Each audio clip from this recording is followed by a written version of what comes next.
Dice el libro de Santiago que no tenemos porque no pedimos, y cuando pedimos, pedimos mal.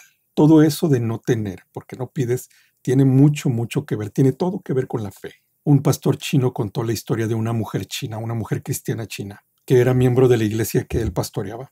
Y esta mujer no tenía hijos y había orado por mucho tiempo por tener un hijo. Y entonces el Señor contestó sus oraciones concediéndole el hijo que tanto había pedido.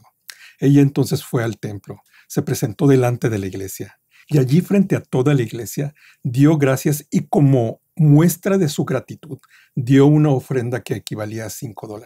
Unos meses más tarde la hermana regresó a la congregación y presentó a su hijo delante de toda la congregación como consagrado al Señor. Y como muestra de su agradecimiento ofreció una ofrenda equivalente a $10. $10 era un mundo de dinero para ella.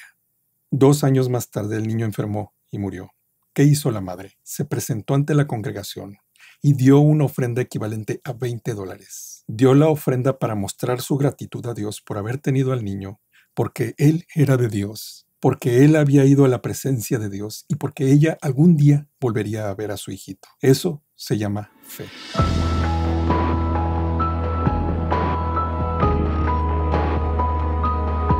Supongamos que vas en un barco y no eres cristiano o cristiana, y entonces el barco naufraga. Y entonces tú llegas nadando o flotando hasta una isla y supongamos que tú eres la única persona en esa isla. Recuerda que no eres cristiano o cristiana. Y entre las cosas que encuentras del resto del naufragio, te encuentras con una Biblia. Y esa Biblia se convierte en tu única compañera. Cuando leyeras la Biblia descubrirías algo muy importante sin que nadie más que el Espíritu Santo te lo dijera. Descubrirías leyendo la palabra de Dios que la fe es importantísima. Conforme fueras leyendo esa Biblia, te ibas a crear una especie de teología sistemática en tu mente. Ibas a poner orden a todo el conocimiento del Señor que el Señor te muestre a través de su palabra. Y muy por arriba, hasta el tope de tu teología sistemática, quedaría la fe. Sin que nadie más te lo dijera, te darías cuenta de que la fe es algo sumamente importante en la palabra de Dios. Es tan importante la fe en la palabra de Dios que es imposible pasarla por desapercibido. Te darías cuenta de que sin fe es imposible agradar a Dios. Te darías cuenta de que sin fe es imposible obtener algo de Dios. ¿Qué dice la palabra de Dios? Pero pida con fe, no dudando nada, porque el que duda es semejante a la onda del mar, que es arrastrada por el viento y echada de una parte a otra. No piense pues quien tal haga, que recibirá cosa alguna del Señor.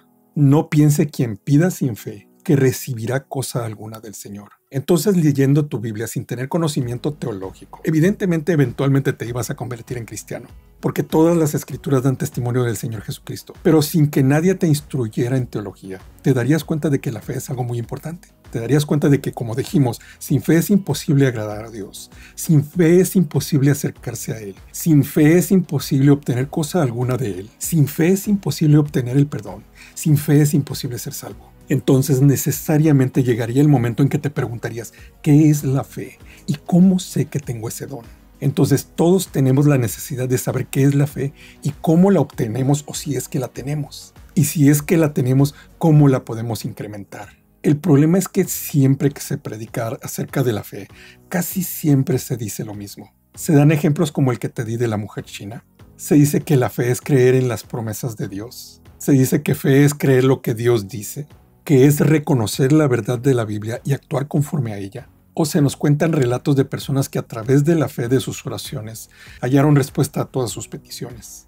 Esas respuestas por lo general son bendiciones materiales tal como la sanidad, la prosperidad y ese tipo de cosas. Dinero, protección física, éxito en los negocios, éxito en el matrimonio y todas esas cosas. No es necesariamente que sea malo escuchar ese tipo de cosas. Todo ese tipo de cosas tienen su propio lugar.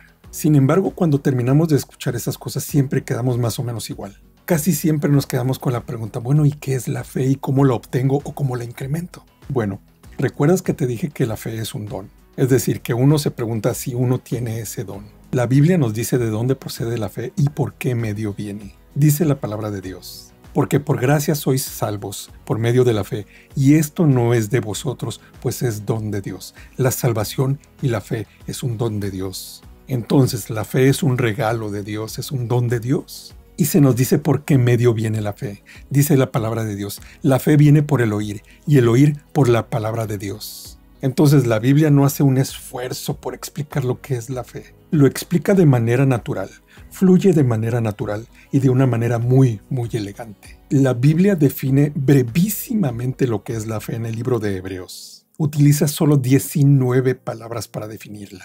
¿Qué es lo que dice la palabra de Dios? Es pues la fe, la certeza de lo que se espera, la convicción de lo que no se ve. Eso es la fe, la certeza de lo que se espera, la convicción de lo que no se ve. Entonces, la Biblia no explica de una manera filosófica lo que es la fe, lo explica de una manera funcional. Es la certeza de lo que se espera, la convicción de lo que no se ve. Entonces, no necesitamos saber exactamente qué es la fe, sino lo que produce.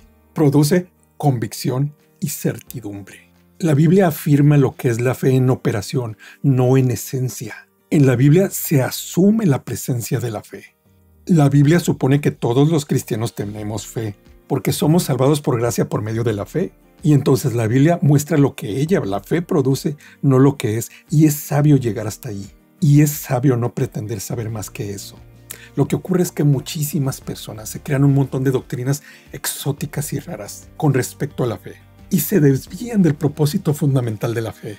Entonces la fe es algo práctico, no teórico. Ahora, ¿cómo se incrementa esa fe?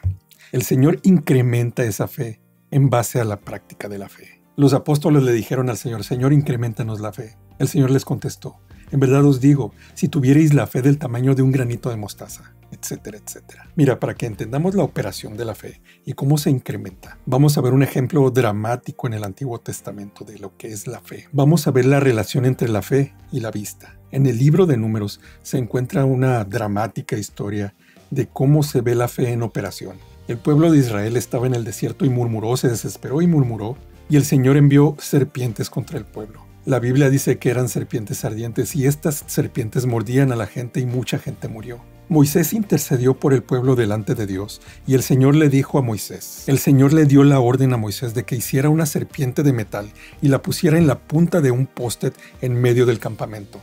Y toda la gente que mirara a la serpiente sería sana. Dice la palabra, y Jehová dijo a Moisés, hazte una serpiente ardiente y ponla sobre una asta, y cualquiera que fuere mordido y mirare a ella vivirá. Y Moisés hizo una serpiente de bronce y la puso sobre un asta. Y cuando alguna serpiente mordía a alguno, miraba a la serpiente de bronce y vivía. Números 21 del 4 al 9. ¿Pero qué tiene que ver eso con nosotros? ¿Quiere decir que podemos depositar nuestra fe en objetos? No, eso sería idolatría. Entonces, para entender qué tiene que ver eso con nuestra fe, tenemos que mirar al Nuevo Testamento. En el Nuevo Testamento encontramos la explicación de ese evento y nada menos que por parte de nuestro Señor Jesucristo. El Señor les estaba explicando a sus oyentes cómo podían ser salvos. Él les dice que es por medio de la fe. Y para hacer bien clara su explicación, recurre al libro de Números. Él les dice, como Moisés levantó la serpiente en el desierto, así es necesario que el Hijo del Hombre sea levantado, para que todo aquel que en él creyere no se pierda, mas tenga vida eterna. Juan 3, del 14 al 15. Entonces, la fe es creer en la obra de Dios. Cualquiera puede creer en Cristo, los demonios creen en Cristo, pero creer en la obra redentora de Dios a través de Jesucristo, eso es lo que salva. La fe se incrementa al utilizarla haciendo su voluntad, creyendo que Dios es el que está obrando. Tú abres un grupo de estudios bíblicos, tú abres un canal de YouTube, tú creas un podcast, tú escribes música para alabar a Dios. Entonces tú te ocupas de que todo lo que estés haciendo esté dentro de la voluntad de Dios y dejas todo en sus manos creyendo que Él hará. Que dice el Salmo 137:5, encomienda a Jehová tu camino y confía en Él y Él hará. De eso se trata, de utilizar tu fe en la voluntad de Dios creyendo que Él es el que está obrando. Y todo se resume en la exhortación que encontramos en el libro de Hebreos, donde se nos dice que corramos la carrera, puestos los ojos en el autor y consumador de la fe, en Jesús. Y eso enseña que todo eso de la fe no es un acto que ocurre una sola vez, no es una manifestación que ocurre sola vez en tu vida y luego te abandona, ni es algo intermitente, es algo con lo que tienes que caminar todos los días de tu vida. Todos los días tienes que estar haciendo la voluntad del Señor, creyendo que Él es el que está actuando. No importa si sea para tu escuela, para tus negocios, para tu trabajo, para tu día a día, para tu casa, para tu matrimonio. Tú procuras vivir dentro de la voluntad de Dios creyendo que Él está actuando y Él hará. Por eso te recomiendo encarecidamente que veas este video sobre cómo conocer la voluntad de Dios. 7 pasos para conocer la voluntad de Dios. Y nosotros nos vemos en el próximo video si el Señor lo permite. Amén.